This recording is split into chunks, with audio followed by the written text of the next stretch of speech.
Good day, friends. I hope you're having a great day. Hope it's been a great day for you. We are here to do our week 2 review, quick review, and then a week 3 preview. What's coming up this weekend in college football? Had some crazy things happen this last weekend. We'll go over a few of those things. Before we get started, hit that subscribe button so you don't miss anything. Let's get down to it because we got a few news items here. Deion, he says his O-line is the problem. Even his son called out the O-line about their, I don't want to say bad play, but not par play maybe. Bad game against Nebraska. They couldn't protect Shiloh. He even left the game with an arm injury, apparently, late in the game. Late in the fourth quarter, I think it was like 2 or 3 minutes left, he left with that arm injury. So Deion calling out his O-line. Looks like his son did too. Oregon head coach Dan Lanning says the Ducks have a lot to fix. I would agree. They don't look like the normal Oregon that we usually see.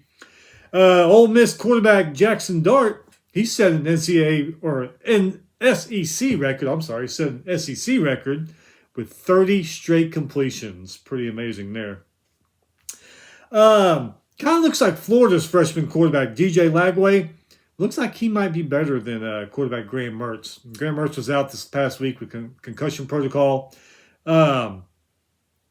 DJ threw for 456 yards and 3 touchdowns on Saturday. I don't know if they got a quarterback controversy or not, but it's just, when he's played, he seems like he's a little bit better than Graham Mertz is. That's just my opinion. I don't know. Former NBA star Gary Payton, remember him? Had a hell of a career with the Seattle Sonics with Sean Kemp and all them. He's the new head coach at College of Alameda out there near Oakland. So congratulations to him. Memphis, they sent a letter to the NCAA alleging major violation in men's basketball program.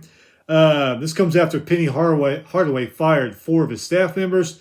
It appears Hardaway is involved in potential recruiting and academic violations. Memphis AD said he expects Hardaway to be their coach. So doesn't look like maybe right now doesn't look like there's any danger in him not having a job, but we'll have to see how this plays out. You know how it goes. The Big 12's discussions with getting UConn to join, those talks have stalled for whatever reason. For right now, we'll see if maybe those pick up back up later. Rutgers, they have hired a law firm to conduct an investigation into athlete allegations of bullying, favoritism, and revenge by their gymnastics coach. Got a little drama going on there. Rutgers, see how that works out. And then I'm sure everybody's heard sad news. Wisconsin whitewater gymnast Kara Welsh was murdered. Turns out the police arrested a 23-year-old man, charged him with first-degree intentional homicide. Chad Richards, he says he was Kara Welsh's boyfriend. He says they had a fight. He punched the wall or punched the door, one of the two. She went and got his gun. He took the gun away from her and then shot her because he feared for his life. Now, if you take the gun away from somebody, are you still fearing for your, and you have the gun, are you still fearing for your life? I don't know. I don't buy that story. But anyway, it's tragic. Gymnastics champion Kara Welsh. I think she was only 21, 22. Killed by her alleged boyfriend. So prayers to her, her teammates, the school. Prayers to her family and friends. It's just a tragic situation that happened there. Doesn't make sense sometimes, does it? Okay, so week 2, let's go over a few things that happened this past week. Arizona State, they're starting off good. They're 2-0. Their quarterback, Sam Levitt, only 69 passing yards in the game last Saturday, but he did run for 2. Interesting tidbit coming up. Texas State, who's a pretty good football team, is 2-0. They're going to Arizona State on Thursday night. So we got some good Thursday night college football. For the second week in a row, number 7 Oregon, we just talked what Dan Lanning said, squeaks by with a win, beat Boise by 3 points. Had trouble with Idaho the week before. Remember that? Pac-12 leftovers. Oregon State, Washington State. They are quietly 2-0. Washington State beat Texas Tech the other night. I watched that game. That one was pretty good. Number 25, Clemson beat Appalachian State by 46 points. I really thought Appalachian State would put up a fight. Clemson quarterback Cade Kubiak, 24 for 26, 378 yards, 5 touchdowns. Benningstool, 100 receiving yards, 2 touchdowns for the Tigers. Clemson had 712 total yards. Like I said, I thought Appalachian State would give them a little bit more of a fight. As we've seen over the years, they've been known to do that. So, number 15, Oklahoma. Boy, barely beat Houston, 16-12. Oklahoma ended up punting 8 times in this game.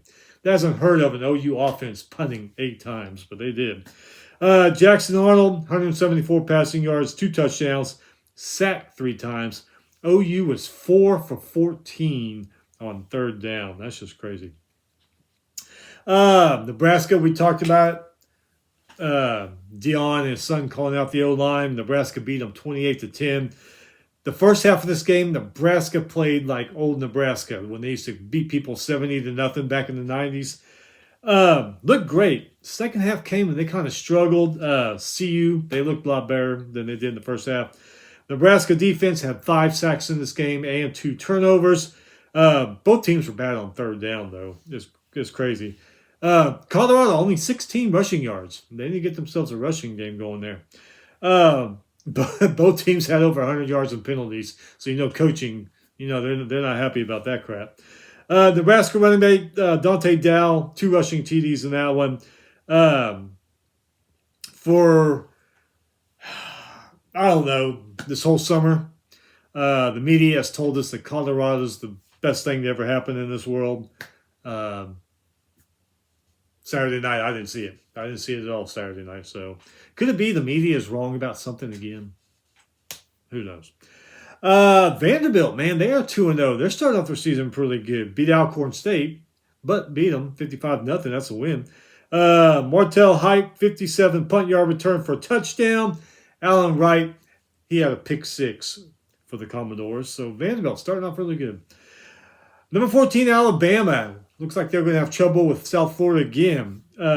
Leading only by 1 point, 14-13 going into the 4th. And I don't know what happened. I didn't see that game. I don't know if they started clicking or USF fell apart. But Alabama scored 28 unanswered in the 4th to win 42-16. Jalen Milroe, 2 TD passes and 2 TD runs. Bama's defense, they had 4 sacks and 3 turnovers in that game. Alabama did turn the ball over 3 times, though. That's because, DeBoer ain't happy about that. And racked up 120 yards and penalties. Maybe that was part of why they weren't doing so good at the beginning. Like I say, I didn't watch that game. I watched Colorado and Nebraska. I really thought number 19, Kansas, would beat Illinois. Illinois is a good team, but when they run into teams better than them, they do lose.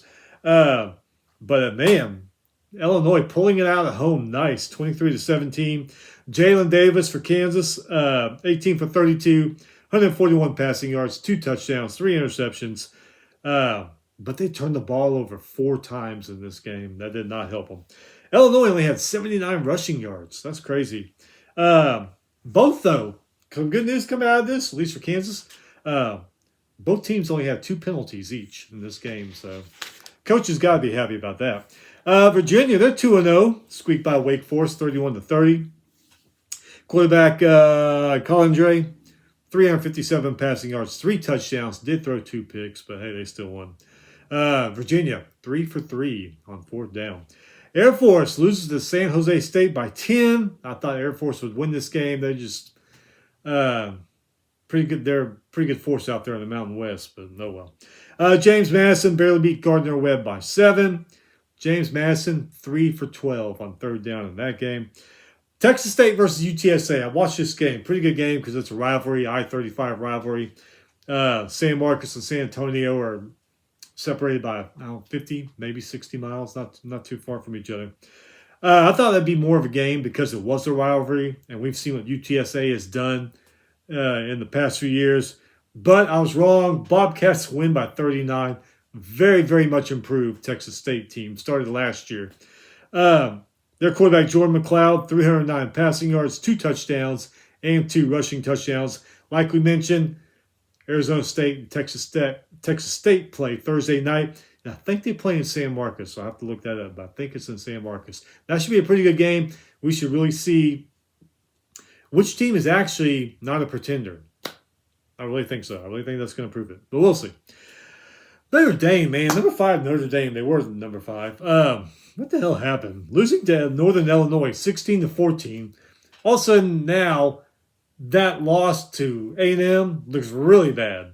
I don't know. Northern Illinois' Cade Hoberman blocked a 62-yard field goal try for Notre Dame to seal the win for the Huskies.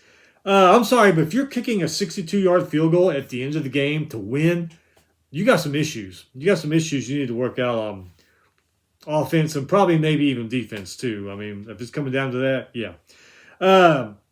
This is not Northern Illinois' first, or this was Northern Illinois' first non-conference victory against a ranked opponent since beating who? Who? Number 21, Alabama. Yeah, 19-16 in 2003. Back before Nick Saban got there, evidently. Who's 2003? I want to say 2003 was Shula's kid. What was his name? Mike Shula, the coach Mike Shula, his kid. I think he was the one. Because they went. Is it that year or the year after? He had them at 8-0, and they ended up losing some games. And they had a great receiver, Tyler Perothro. They were beating somebody, I forget, they were beating somebody by like 30, 40 points. In the fourth quarter, starters were still playing. Tyler Perothro, great wide receiver. He was still playing. He had a season-ending injury in that game. And, of course, everybody was like, why is he still playing?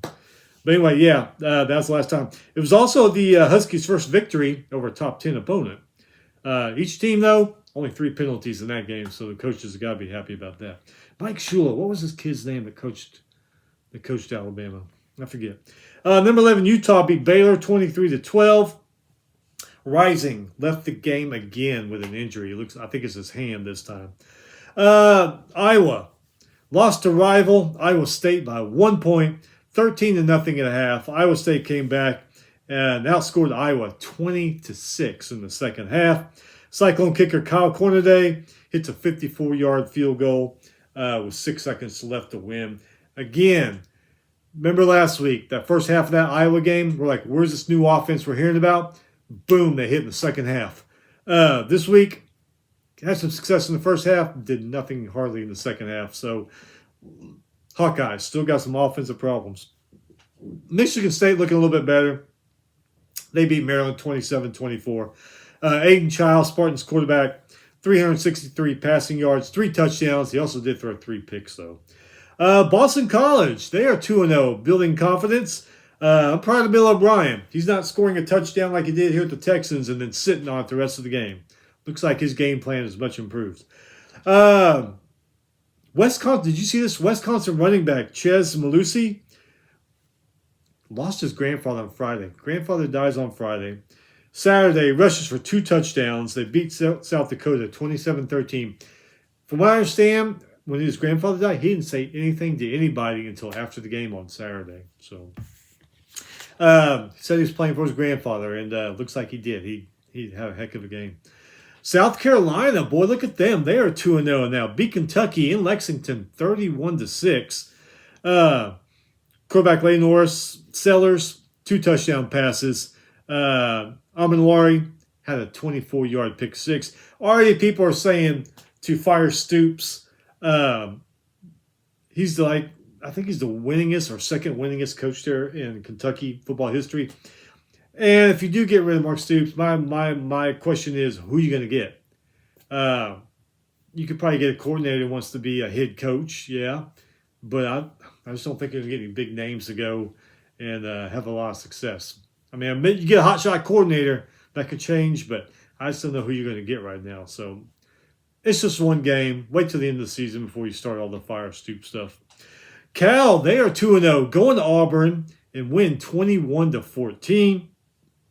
Cal was 10 for 19 on third downs. Auburn was 5 for 10.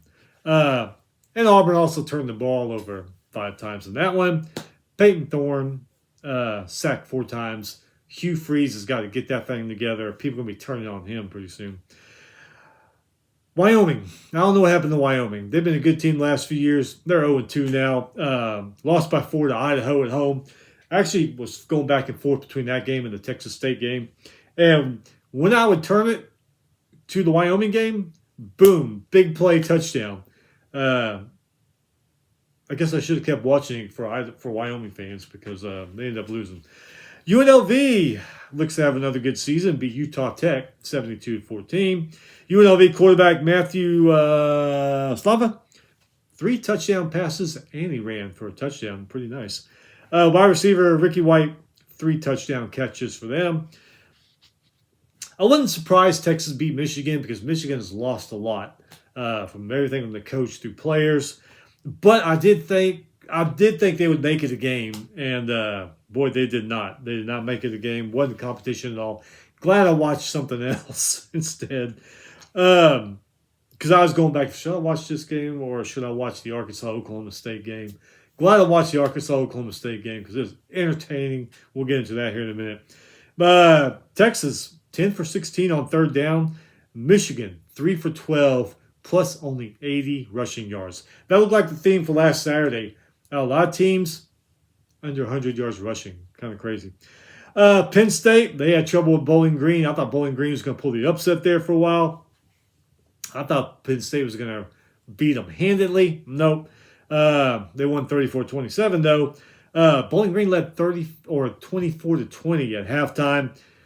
Penn State outscored them 14-3 in the second half, so they got out of there with a win. We just talked about Oklahoma State, Arkansas, great game. 39-31 in 2 overtimes. The Cowboys won. First half, Arkansas looked amazing. They could do no wrong. You watched the first half of that game. Well, you go back last week, watch the I forget who they played last week. They just totally killed them. But you look at them against Oklahoma State, this first half of this game, you're like, man, Razorbacks might be, or probably looking like they're going to be a force in the SEC. And then the second half came, and they just, I don't know what happened. I really don't know what happened. They kind of slowly imploded and let the Cowboys back into it. The only categories that Arkansas didn't win was fourth down. They won everything else. Third down, first downs, rushing, passing, all that. The only thing they win was fourth down. Also, they had a couple more turnovers and penalties. But, yeah, that first half, you're like, Arkansas, man, what a hell of a team this is. Second half came. So it was crazy. Another theme of this weekend I saw.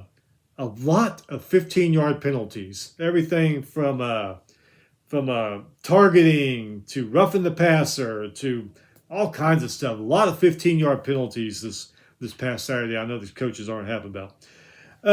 Tulane. Remember last year? Almost beat Ole Miss. Ole Miss came back and won. Same thing happened Saturday. Almost beat Kansas State. Kansas State came back and won. Tulane lost by 7. Tulane played them great in the first half.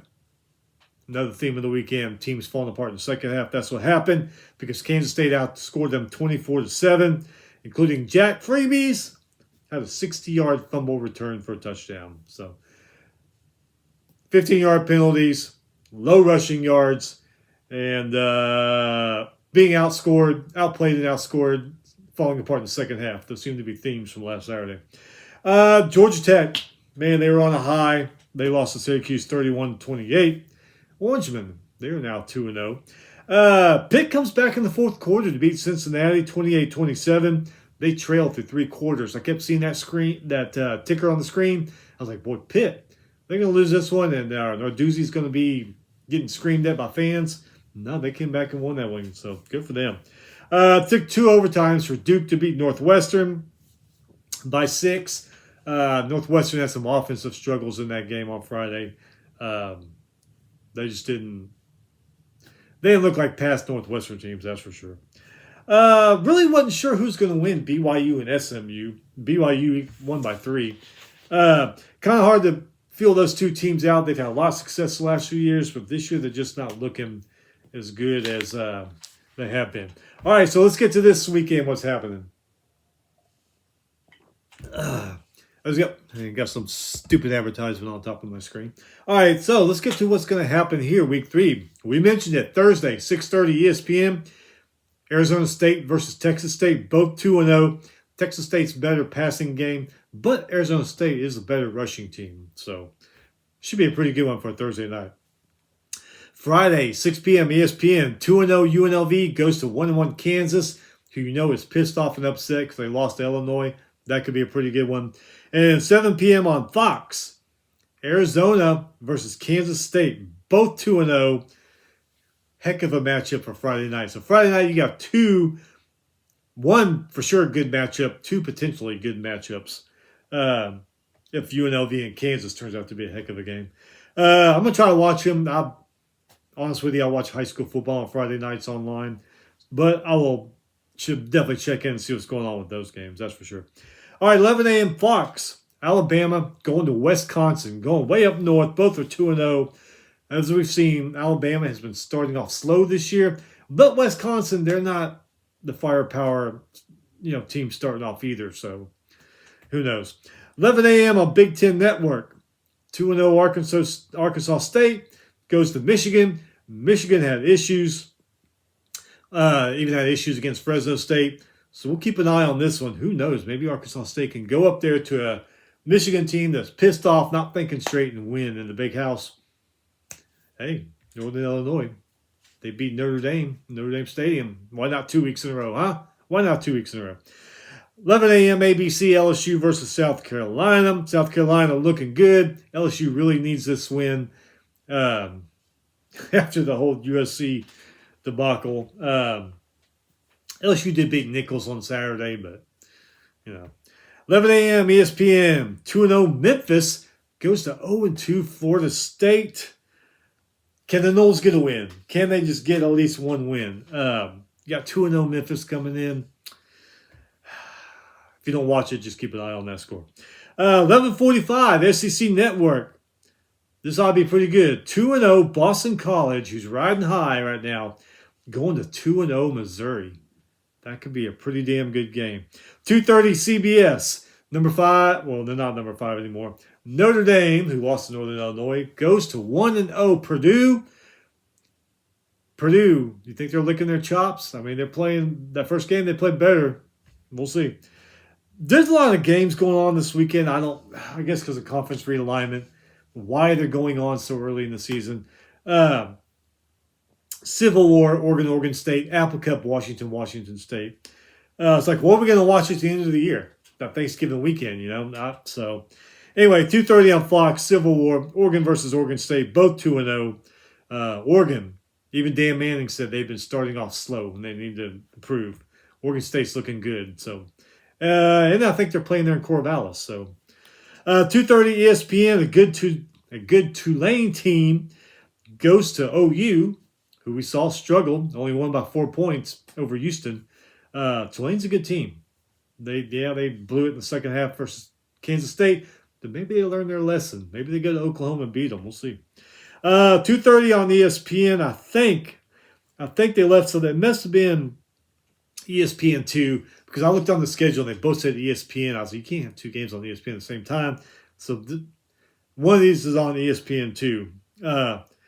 1-1 West Virginia goes to 2-0 Pittsburgh. Pittsburgh's kind of lucky to be 2-0. West Virginia's pissed because they lost to Penn State. Isn't that the backyard brawl? Isn't that they used to call that game? Or they still do, the backyard brawl? 2:30 on Peacock, the Apple Cup we mentioned. 2-0 Washington State versus 2-0 Washington.